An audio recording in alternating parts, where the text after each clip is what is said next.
Imagine a king who didn't use a sword to defeat his enemies, but a golden palace. A man who taught the world what wealth truly looks like. A world where a palace wasn't a home, but a weapon of mass distraction.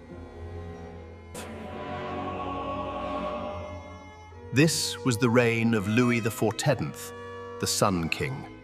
In 1638, in the royal courts of France, a child was born who would later shape the future of an entire kingdom. While the future king was still growing, France was ruled by powerful ministers and a fragile court struggling to hold the kingdom together. As France struggled with power behind the throne, the young prince was being shaped in silence. In time, he began to see the court not just as a place of learning, but as a battlefield of influence and control. In silence, he learned a truth that would define his reign. Power must not be shared, it must be centered. And from that silence, an absolute reign would rise. In time, he would no longer be seen as a prince, but as the center of the entire kingdom. He didn't just rule France, he became the center of the universe. His life was a performance, and the stage was made of pure gold. But behind the diamonds and the silk lay a dark, calculated genius. Today, we uncover the man who turned luxury into a prison.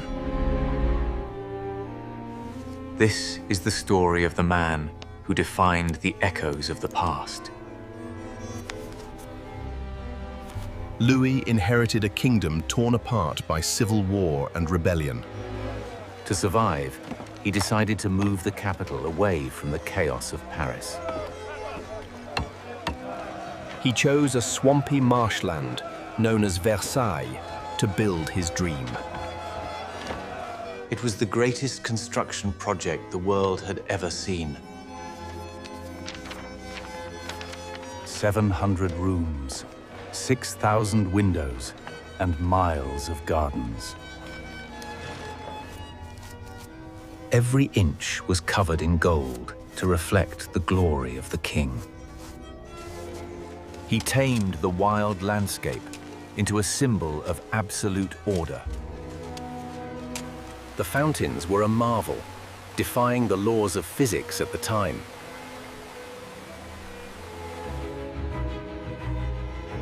By the time it was finished, Versailles was a message to the world. He ordered the nobles of France to leave Paris behind and live beneath his gaze at Versailles. Surrounded by luxury, the nobles slowly became prisoners of comfort, ceremony, and constant observation. At Versailles, even the smallest moment of the king's day became a sacred ritual of power. It whispered, "France is the sun, and the king is its heartbeat." Empires fade, but the symbols they leave behind can haunt history forever. To reflect his power, he turned stone into gold and light into illusion. When Versailles was complete, it was no longer just a palace.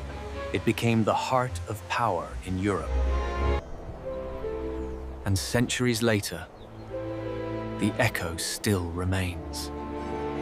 History remembers the glory, but rarely the cost.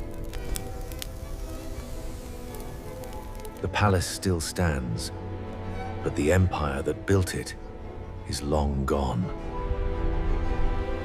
And somewhere within these walls, the Sun King still echoes. Power fades. Legends remain. The king is gone, but the palace remembers.